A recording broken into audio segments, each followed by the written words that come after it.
প্রিয় দেশবাসী, আসসালামু আলাইকুম। আমাদের মহামতুল ব্রহ্মপুত্র নদী গভীর করতেছে, এর জন্য এই এলাকার মানুষের কৃষক যারা আবাদ মৌসুম করছিল, ফসল ফলাইছিল, এলে কিন্তু অনেক ক্ষতিগ্রস্ত হইতেছে। আসলে এগুলা ক্ষতিপূরণ সরকার দিবে কিনা তো শুনি।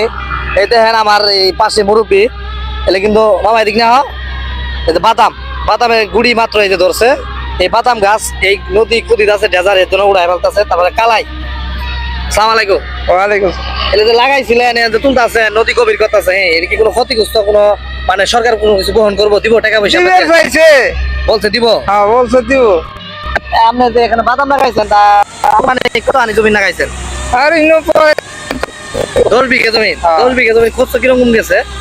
50,000 টাকা খরচ গেছে। 50,000 টাকা খরচ গেছে এই বাদাম যে ফসল ফলাইছে 10 বিঘা জমি। 50,000 টাকা কি সরকার দিব নাকি অর্ধেক দিব? কি ভাই কম এখন নিয়ে গেছে। আর নাম ঠিকানা নেই, নিয়ে গেছে, আশ্বাস দিছে যে কিছু হইলেও দিব। 50,000 টাকা খরচ হয়েছে, কিন্তু এখানে আরেকটা কথা হলো, পক্ষ আপনাকে 3/1 টাকা হইলেও দেওয়া লাগবে না, এটা অনেক ক্ষতিগ্রস্ত লস হয়ে যাবো। কারণ এই মাত্র বাদাম লাগাইছে, গুড়ি আইছে, দেখতেই তো আছেন। তাহলে এটা আসলে আমাদের একটা দেশেরও ক্ষতি, এদেরও ক্ষতি, আমাদের এলাকাবাসীরও ক্ষতি। আর অনেক কষ্ট করেই করছিল, তবু আর চা যে নদী শাসনের চান না।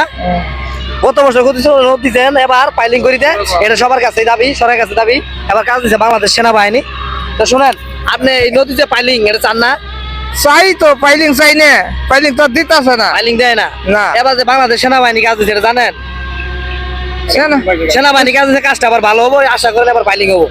ধন্যবাদ, ভালো থাকেন, সুস্থ থাকেন, ভিডিওটা শেয়ার করেন।